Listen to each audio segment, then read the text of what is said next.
उन्हें अपनी जान की फिक्र नहीं थी, लेकिन वो ये भी नहीं चाहते थे कि वो अपनी किसी गैर जिम्मेदाराना हरकत से खुद हलाक हो जाएं और शाहिद अली दुश्मन की कैद में ही पड़ा रहे। शेर खान का दिमाग पूरी तेज़ रफ्तारी से सोच रहा था। उसे यही एक तरकीब काबिल अमल नजर आ रही थी कि किसी तरह फौजी संतरी को पहरे की पोजीशन से हटाकर दीवार की ओट में बुला लिया जाए। ये हिकमत अमली पहले 2-3 बार कामयाब हो चुकी थी। कुतुबुद्दीन पिस्तौल हाथ में लिए शेर खान के साथ ही जमीन पर औंधा लेटा हुआ था।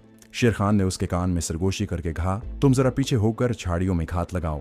कुतुबुद्दीन फौरन पीछे को खिसकता हुआ झाड़ी की ओट में आ गया और उसने वही लेटे लेटे दोनों हाथों में पिस्तौल लेकर पोजीशन संभाल ली। कमांडो शेर खान कोहनियों के बल तेजी से आगे को खिसकता हुआ दीवार जहां मुड़ती थी वहां बिल्कुल सीधा होकर दीवार के साथ लगकर खड़ा हो गया। उसने कमांडो चाकू की बजाय पिस्तौल के खामोश फायर से काम लेने का फैसला कर लिया था। कमांडो चाकू से हमला करने की सूरत में भारतीय फौजी जो पूरी तरह से चाकू चौबंद और होशियार नजर आ रहे थे आवाज निकाल सकता था, मुकाबला भी कर सकता था और फायर करके कैंप के फौजियों को अपनी मदद के लिए बुला सकता था। कमांडर शेर खान ने वही कारगर हरबा इस्तेमाल करते हुए जमीन से एक पत्थर उठाया और उसे जोर से अपने करीब ही जमीन पर फेंक दिया। इससे आवाज पैदा हुई। शेर खान ने पिस्तौल वाला हाथ ऊपर उठाकर पिस्तौल के ट्रिगर पर उंगली रख दी, लेकिन फौजी संतरी न आया। शेर खान ने सर जरा बाहर निकाल कर देखा। फौजी उसी तरह पहरे पर खड़ा था। शायद उसने पत्थर की आवाज नहीं सुनी थी। शेर खान ने दूसरी बार पत्थर उठाकर अपनी दीवार पर जोर से मारा। उसके साथ ही उसे फौजी बूटों की ठक ठक की आवाज सुनाई दी। फौजी संतरी ने यह आवाज सुन ली थी और ब्रेन गन ताने दीवार की तरफ आ रहा था। शेर खान जल्दी से दीवार के साथ एक कदम आगे को खिसक कर आ गया। उसके दोनों हाथ ऊपर गोठे हुए थे और दीवार से 5 फुट की बुलंदी पर थे। पिस्तौल उसके दोनों हाथों की मजबूत गिरफ्त में था। सीधे हाथ की उंगली पिस्तौल के ट्रिगर पर थी। उसने भारतीय फौजी के सर पर फायर करना था। 3 सेकंड के बाद भारतीय फौजी दीवार के पीछे से नमूदार हुआ। दीवार के कोने पर जलते हुए बल्ब की रोशनी उस पर पड़ रही थी। शेर खान की तरफ उसका बायां पहलू था। आंखों के कोने से उसे शेर खान बड़ी आसानी से नजर आ सकता था। शेर खान का काम यह था कि वो भारतीय फौजी को इतनी मोहलत ही न दे सके कि वो उसे देख सके। जैसे ही भारतीय फौजी ब्रेन गन पकड़कर दीवार की ओट से निकलकर शेर खान के निशाने की जद में आया, शेर खान ने उसकी खोपड़ी पर ऊपर तले 3 फायर कर दिए।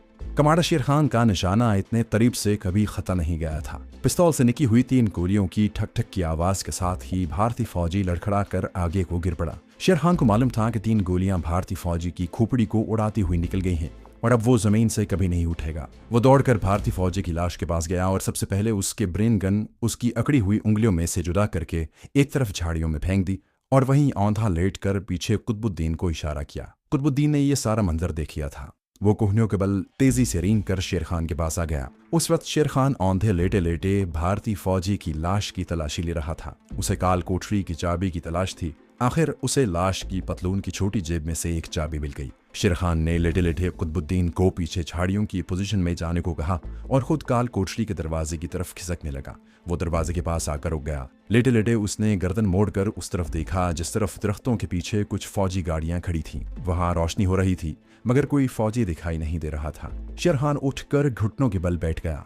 बंद दरवाजे पर ताला लगा हुआ था। उसने चाबी ताले के सुराख में डालकर घुमाई। ताला खुल गया। शेर खान दिल में यही दुआ मांग रहा था कि या अल्लाह पाक अपना आदमी शाहिद अली इस काल कोठरी में ही मौजूद हो। शेर खान ने सिर्फ इतना ही दरवाजा खोला जिसमें से वो अंदर दाखिल हो सके। कोठरी में अंधेरा था। नीम खुले दरवाजे में से अंदर आती रोशनी में शेर खान ने जमीन पर किसी को सोते हुए देखा तो जल्दी से उसके पास जाकर देखा। वो शाहिद अली ही था। उसने उसे झंझोड़ कर जगाया और कहा, यहाँ से निकल चलो। शाहिद अली उठकर बैठ गया। शेर खान ने उसके बाजू को पकड़कर कहा, चल सकते हो। शाहिद अली ने कहा, हाँ। शेर खान दरवाजे की तरफ दौड़ा। बाहर निकलते ही वो चुप गया ताकि दूर से देखा न जा सके। शाहिद अली ने भी जो उसके पीछे था ऐसा ही किया। कुतुबुद्दीन झाड़ियों की ओट में छुपा उन्हें देख रहा था। दोनों दौड़ते हुए उसके करीब से गुजरे तो कुतुबुद्दीन ही उठकर उनके पीछे दौड़ पड़ा। गटर का मेन होल ज्यादा दूर नहीं था। वहां पहुंचते ही पहले कुतुबुद्दीन नीचे उतरा। उसने ऑक्सीजन मास्क चढ़ाया और लोहे की सीढ़ी उतरने लगा। शेर खान ने फालतू ऑक्सीजन मास्क शाहिद अली को दिया। उसने और शेर खान दोनों ने मास्क मुंह पर चढ़ा लिए। शेर खान ने शाहिद अली को अपने और कुतुबुद्दीन के दरमियान कर लिया। सबसे आगे कुतुबुद्दीन था जिसने टॉर्च रोशन कर ली थी। टॉर्च की रोशनी में वो सीढ़ियां उतरकर बड़े पाइप की गोलाई वाली दीवार के साथ चलने लगा। एक टॉर्च शेर खान ने भी रोशन कर ली थी। शेर खान ने मेन होल में से नीचे उतरने के बाद ढक्कन से मेन होल का मुंह बंद कर दिया। इस तरह वो किसी हद तक महफूज हो गए थे, क्योंकि अगर इस दौरान कैंप में कमांडो शाहिद अली के फरार का इल्म हो जाता तो शायद ही किसी का इस तरफ ध्यान जाता कि कैदी गटर में उतरकर फरार हुआ है।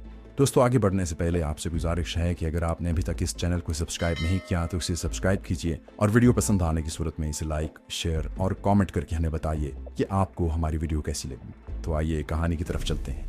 वापसी पर उन्होंने बड़े पाइप के अंदर अपनी रफ्तार तेज कर ली थी। आखिर वो गटर के पाइप में से बाहर निकल गए। गैस मास्क उन्होंने उतार लिए और ढलान की पगडंडी पर दौड़ पड़े। मास्टर स्पाई रशीद अहमद बेचैनी से उनका इंतजार कर रहा था। जीप से उतरकर वो अंधेरे में इधर से उधर टहल रहा था। थोड़ी थोड़ी देर के बाद वो निगाहें उठाकर दूर फौजी कैंप की रोशनियों की तरफ देख लेता।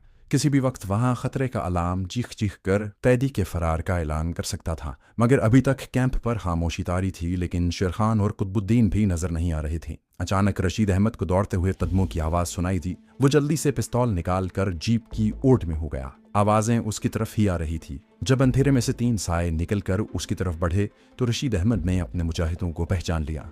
तीसरे मुजाहिद को देखकर रशीद अहमद लपक कर जीप की ड्राइविंग सीट पर बैठ गया और इंजन स्टार्ट कर दिया। शेर खान ने आते ही कहा, निकल चलो, गाड़ी को कहीं ब्रेक न लगाना। कुतुबुद्दीन और शाहिद अली जीप में पीछे और शेर खान आगे बैठ गया और जीप तेजी से आगे को निकल गई। रशीद अहमद को मालूम था कि उसे जंगल और टीलों में से निकलकर रायपुर शहर को जाने वाली सड़क पर जाना है।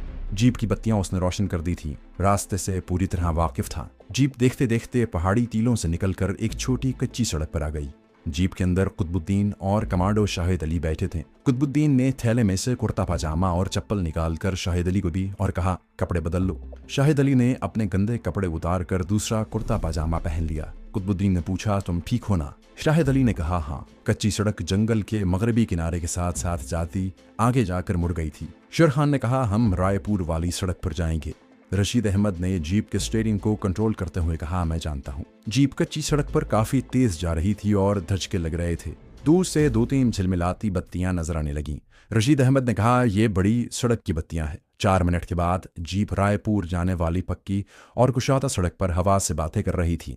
रायपुर रोड पर आधे घंटे की मुसाफत तय करने के बाद रशीद अहमद ने उस सड़क को छोड़ दिया और जीप को एक छोटी सड़क पर डाल दिया। साथ ही इंजन के शोर में उसने बुलंद आवाज में शेर खान से कहा, हम शाहबाद से तांदूर और आगे गुलबर्गा से होते हुए शोलापुर जाएंगे। शाहबाद और आगे तांदूर पहुंचते पहुंचते आसमान पर सुबह के आसार नमूदार होने लगे थे।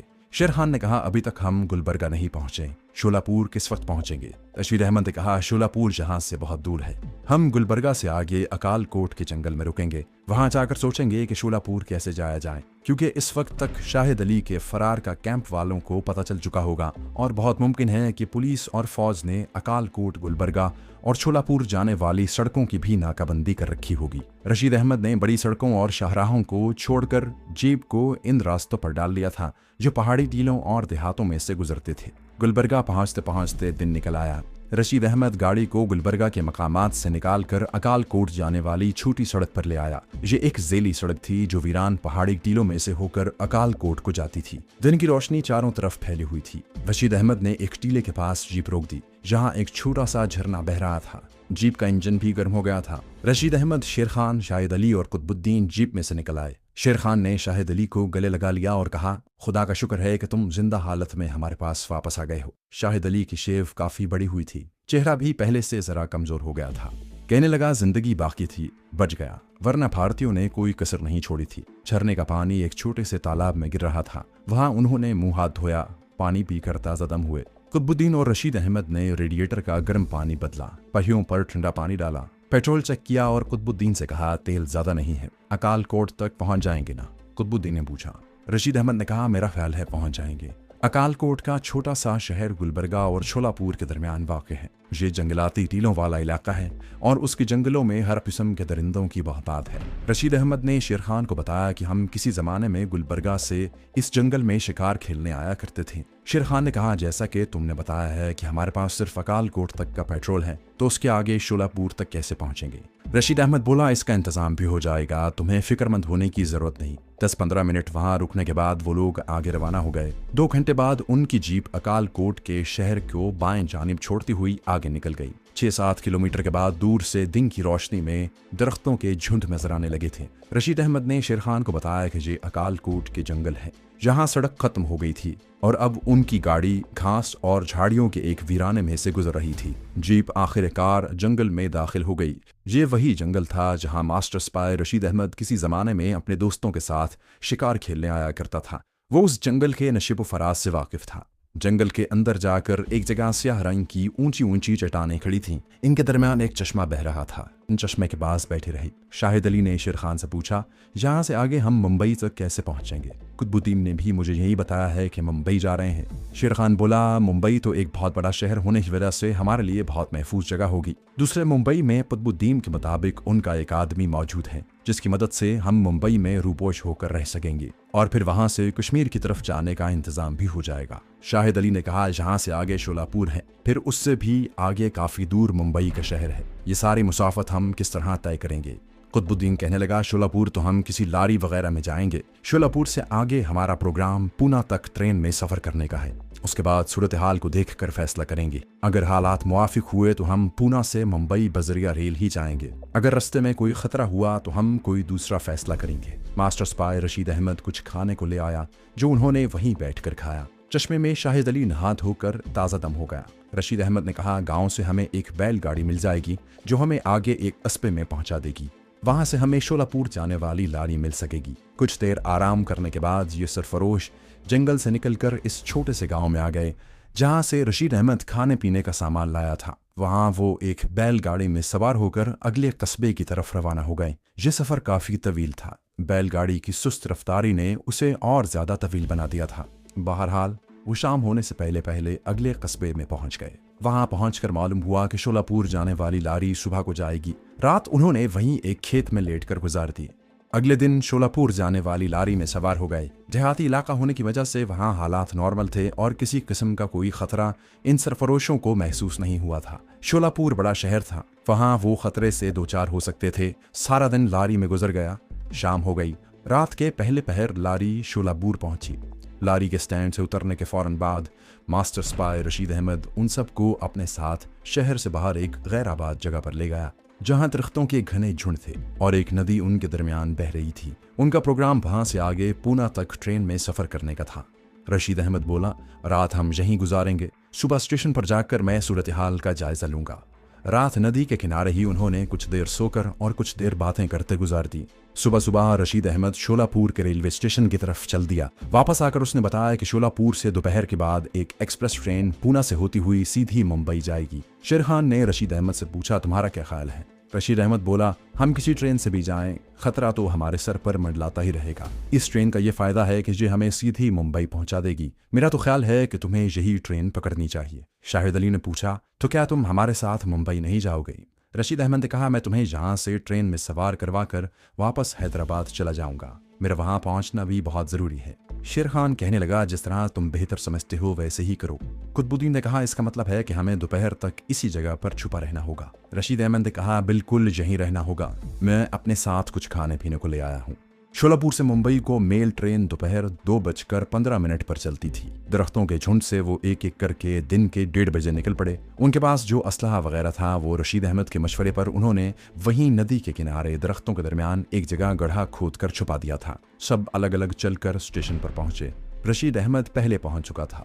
उसने शोलापुर से मुंबई तक के 3 टिकट खरीद कर अपने पास रख लिए थे। जब कुतुबुद्दीन, शाहिद अली और शेर खान स्टेशन पर आए तो रशीद अहमद ने उन्हें टिकट दिए और कहा, कुतुबुद्दीन, शाहिद अली और शेर खान और तुम अलग अलग डब्बों में सफर करोगे, लेकिन रास्ते में तुम दोनों साथियों की खैरियत मालूम करते रहना। ये तुम्हारी जिम्मेदारी होगी। कुतुबुद्दीन बोला, इसकी तुम फिक्र न करो। रशीद अहमद ने शेर खान और शाहिद अली को गले लगाते हुए कहा, जहां मैं तुमसे जुदा हो जाऊंगा वैसे मैं प्लेटफॉर्म पर ही रहूंगा।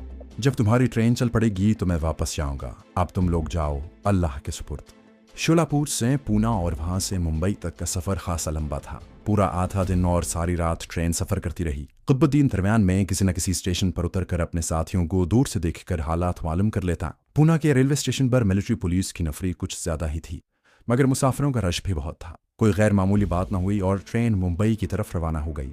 दिन ढल रहा था जब ये लोग मुंबई पहुंचे। कुतुबुद्दीन ने शेर खान और शाहिद अली को रास्ते में अलग अलग करके बता दिया था कि उन्हें मुंबई के स्टेशन से निकलकर किस तरफ जाना है और कहाँ खड़े होकर उसका इंतजार करना है। वो मुंबई के स्टेशन से इकट्ठे नहीं निकलना चाहते थे।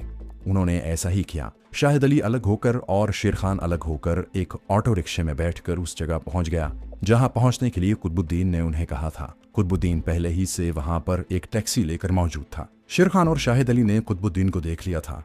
वो खामोशी से उसके साथ टैक्सी में बैठ गए और टैक्सी चल पड़ी। शाहिद अली और शेर खान पहले भी 2-3 मरतबा मुंबई आ चुके थे